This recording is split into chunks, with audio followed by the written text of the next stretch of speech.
যুদ্ধের প্রভাব যে কতটা ভয়াবহ আকার ধারণ করে তা হাড়ে হাড়ে টের পাচ্ছে গোটা বিশ্ব। বেশিরভাগ দেশের মাথা ব্যথার বড় কারণ মধ্যপ্রাচ্য সংকট। চলমান অস্থিরতায় জ্বালানি খাত ও পণ্য পরিবহন অনিরাপদ হওয়ার পাশাপাশি ভেঙে পড়ে আন্তর্জাতিক আকাশ যোগাযোগ ব্যবস্থা। ব্যবসা পরিচালনায় কোণঠাসা হয়েছে শত শত এয়ারলাইন্স। হাজার হাজার ফ্লাইট বন্ধের কারণে ভ্রমণ অনিশ্চিত হয়, যাত্রীর উড়োজাহাজ বসিয়ে রাখায় উঠছে না পরিচালন ব্যয়।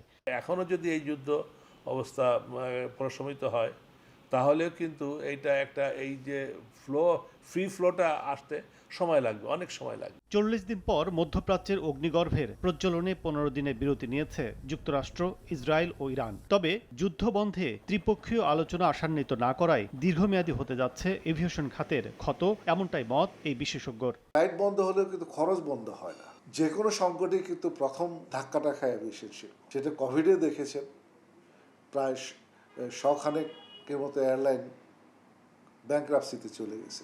এই সংকটেও কিন্তু এই ধরনের একটা সৃষ্টি হবে। যুদ্ধকালীন এরই মধ্যে বাংলাদেশ থেকে দেশি বিদেশি বিমান সংস্থার আন্তর্জাতিক গন্তব্যের ১১০০-র বেশি ফ্লাইট বাতিল হয়েছে। সরকারের সহায়তার পাশাপাশি নিজস্ব পলিসিতেই লোকসান কাটিয়ে ওঠার কথা জানিয়েছেন দেশীয় উদ্যোক্তারা। অ্যারোনটিক্যাল চার্জ কিংবা নন অ্যারোনটিক্যাল যেসব চার্জগুলো আছে সেটাকে যদি কিছুটা সাবসিডাইজড করার মাধ্যমে আমাদেরকে সে অপরচুনিটি দেওয়া হয়, ইন ফিউচারে যদি আমাদের জেট ফুয়েল প্রাইস কম্পেয়ার করে লজিক্যাল অ্যামাউন্টে যদি ইন ফিউচারে আসলে নির্ধারণ করে, তাইলে আমাদের পক্ষে মনে হয় সেটা রিকোয়ারি করার একটা সুযোগ আছে। বিশ্বজুড়ে আন্তর্জাতিক রুট ব্যবহারকারী কম বেশি সব এয়ারলাইন্সকেই যুদ্ধের প্রভাব দগ্ধ করলেও সবচেয়ে বেশি ক্ষতিগ্রস্ত মধ্যপ্রাচ্যগামী ফ্লাইট পরিচালনাকারী বিমান সংস্থাগুলো।